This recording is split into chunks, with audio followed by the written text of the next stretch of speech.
Assalamualaikum warahmatullahi wabarakatuh. Alhamdulillah, puji syukur kita panjatkan kepada Allah Subhanahu wa Ta'ala atas berbagai nikmat dan karunia-Nya yang dilimpahkan kepada kita, terutama nikmat iman, Islam, dan juga nikmat sehat.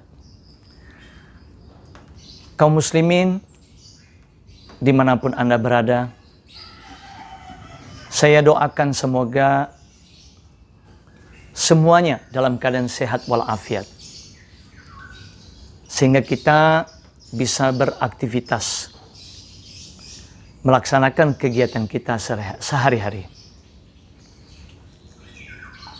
Salawat serta salam kita sampaikan kepada Nabi Muhammad SAW.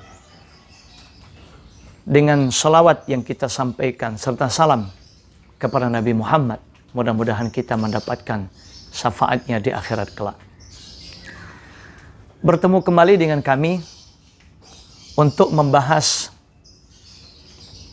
ritme atau keserasian bunyi di akhir-akhir ayat yang ada dalam satu surat di dalam Al-Quran. Kali ini yang akan kita bahas adalah surat Al-Asr. Saya bacakan surat Al-Asr. Bismillahirrahmanirrahim. Wal-'asr. Innal insana lafi khusr illa alladhina amanu wa 'amilus solihati wa tawasaw bil haqqi wa tawasaw bis sabr. Surat Al-Asr ini terdiri dari 3 ayat. Ayat yang pertama, wal 'asr. Yang kedua, innal insana lafi khusr. Dan yang ketiga, illal ladzina amanu wa 'amilus solihati wa tawasaw bil haqqi wa tawasaw bis sabr. Kalau kita perhatikan di tiap-tiap akhir ayat yang ada di surat Al-Asr ini diakhiri dengan huruf yang sama, yaitu huruf Ra. Seperti ayat yang pertama, wal 'asr, huruf Ra. Ayat yang kedua juga, innal insana lafi khusr, diakhiri huruf Ra. Dan ayat yang ketiga pun juga diakhiri dengan huruf Ra. Illal ladzina amanu wa 'amilus solihati wa tawasaw bil haqqi wa tawasaw bis sabr. Dan yang menarik lagi, bukan hanya huruf Ra yang mengakhiri 3 ayat ini, tetapi sebelum huruf Ra itu harokat hurufnya sukun.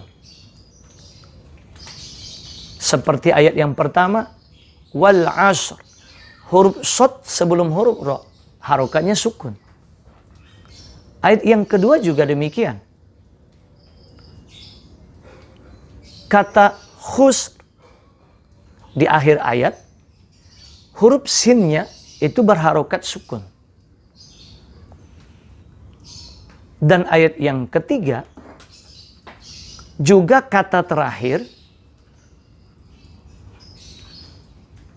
as-sabr, huruf ba itu harokatnya sukun sebelum huruf Ra.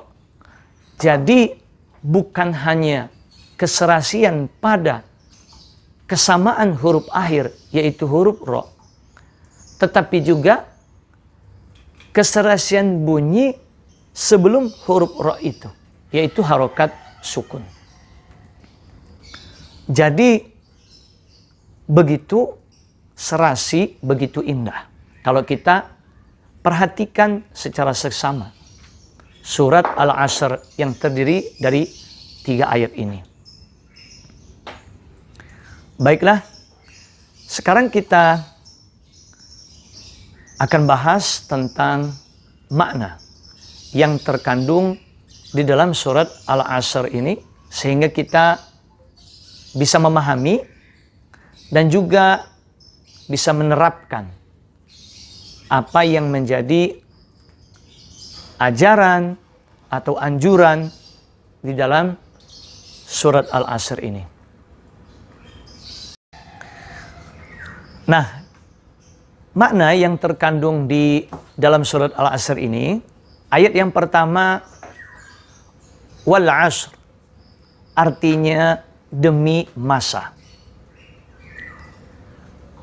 Kata demi merupakan kata sumpah.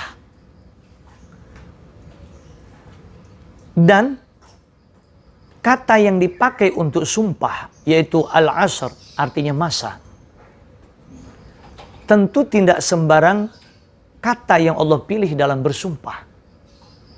Ketika Allah memilih satu kata dalam sumpah, itu artinya kata itu punya kekhususan atau punya makna yang perlu kita pahami lebih jauh. Al-asr yang artinya masa, atau bisa juga kita pahami itu artinya waktu, tentu sangat berharga, sangat penting kita menghargai waktu. Kalau dalam bahasa Arab ada ungkapan atau peribahasa, al-waqtu kasayfi illam taqtu'hu qata'aka.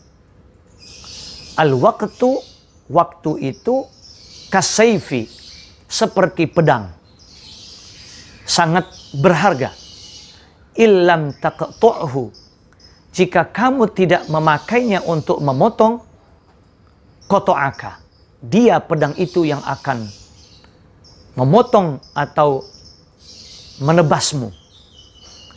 Itu artinya waktu itu sangat penting untuk kita manfaatkan sebaik-baiknya. Karena sekali waktu lewat, maka tidak akan terulang lagi. Itulah mengapa Allah pakai dalam sumpahnya kata al-asr itu. Karena begitu penting terkait dengan masa atau waktu. Di ayat yang kedua, innal insana lafi khusrin. Innal insan, sesungguhnya manusia, lafi khusrin, sungguh atau benar-benar dalam kerugian. Jadi pada dasarnya manusia itu berada dalam kerugian. Kalau kesempatan yang Allah berikan tidak dia manfaatkan sebaik-baiknya. Allah beri dia kesempatan untuk hidup, tapi dia mengikuti langkah-langkah setan. Misalnya dia jadi kafir, musyrik, berbuat maksiat, berbuat dosa, atau lebih mementingkan kehidupan dunia, lupa akan ibadah kepada Allah. Maka manusia berada dalam kerugian. Nah, barulah di ayat yang ketiga, illal ladzina amanu wa amilus solihati wa tawasaw bil haqqi wa tawasaw bis sabr. Illal ladzina amanu, kecuali orang-orang yang beriman, wa amilus solihat, dan berbuat baik, wa tawasaw bil haqqi, dan saling berpesan atau saling menasihati kepada kebenaran, wa tawasaw bis sabr, dan saling berpesan atau saling menasehati kepada kesabaran. Jadi ada 4 golongan manusia yang tidak mengalami kerugian. Yang pertama, alladzina amanu, orang-orang yang beriman. Tentu beriman sesuai dengan ketentuan yang Allah sudah tetapkan. Beriman kepada Allah, kepada para malaikat, kepada kitab-kitabnya, kepada rasul-rasulnya, hari akhir, qada dan qadarnya. Yang kedua, wa amilus sholihat, dan berbuat baik. Iman tidak cukup pengakuan, tetapi iman perlu bukti. Dengan apa? Dengan amal soleh, dengan berbuat baik. Misalnya sholat, zakat, puasa, berhaji, dan perbuatan-perbuatan baik yang lainnya. Jadi antara iman dan amal soleh selalu bergandengan. Karena iman tidak cukup pengakuan, tapi juga mesti dibuktikan dengan perbuatan. Yang ketiga, orang-orang yang tidak rugi, wattawasau bil haq, saling berpesan, saling menasihati kepada kebenaran. Kalau ada orang yang melakukan kesalahan, berbuat dosa, maka dia menasihatkan, dia berpesan untuk melakukan kebenaran, melakukan kebaikan, tidak terus dalam kesalahan. Misalnya orang yang suka mabuk-mabukan, berjudi, korupsi, dan lain sebagainya. Nah, orang yang tidak rugi adalah yang menasihati, berpesan kepada orang lain untuk mengikuti kebenaran atau melakukan kebenaran. Dan yang keempat, watawasau bisabr, saling berpesan, saling menasihati untuk bersabar. Dalam konteks apa bersabar? Pertama, dalam konteks ketaatan kepada Allah. Kita melakukan kewajiban-kewajiban yang Allah sudah tetapkan, mesti bersabar. Misalnya sholat, rutin kita lakukan, khususnya sholat wajib 5 kali dalam sehari. Itu butuh kesabaran. Berzakat, berpuasa, berhaji, melakukan kewajiban-kewajiban, itu butuh kesabaran. Kalau nggak sabar, udah berhenti. Tapi kalau sabar, akan terus melaksanakan. Yang kedua, sabar dalam menjauhi larangan-larangan Allah. Seperti melakukan penipuan atau kebohongan. Intinya, bersabar untuk tidak melakukan perbuatan dosa yang bisa merugikan orang lain maupun diri sendiri. Dan yang ketiga, sabar dalam konteks menghadapi ujian dari Allah. Misalnya, diuji dengan banjir. Tentu semua orang nggak mau, karena susah, mengalami hal yang tidak enak. Tapi ketika itu terjadi, itu bagian ujian dari Allah. Nah, kita hadapi, cari solusinya supaya nggak banjir lagi. Itu contohnya. Nah, saling menasihati, saling berpesan, baik kepada kebenaran maupun kepada kesabaran. Itulah poin yang ketiga dan keempat, orang-orang yang tidak merugi. Artinya kalau nggak merugi, mereka akan beruntung. Kenapa? Orang yang beriman, berbuat baik, saling berpesan atau menasihati kepada kebenaran, dan kepada kesabaran, itu tidak rugi atau beruntung, karena apa yang mereka lakukan akan dicatat oleh Allah sebagai pahala. Amin. Itulah makna yang terkandung di 3 ayat dalam surat Al-Asr ini. Mudah-mudahan bisa kita aplikasikan dalam kehidupan kita. Setelah kita mengkaji surat Al-Asr ini dari segi keserasian bunyi atau ritmenya, lalu kita mengkaji makna yang terkandung di tiap-tiap ayatnya, maka kita akan coba lebih dalam lagi memahami atau mengkaji keserasian bunyi serta struktur kalimat yang ada di dalam surat Al-Asr ini. Sebenarnya kalau kita mau kaji lebih detail dari segi tata bahasa, maka surat Al-Asr ini hanya terdiri dari 1 kalimat, 3 ayat itu. Kenapa?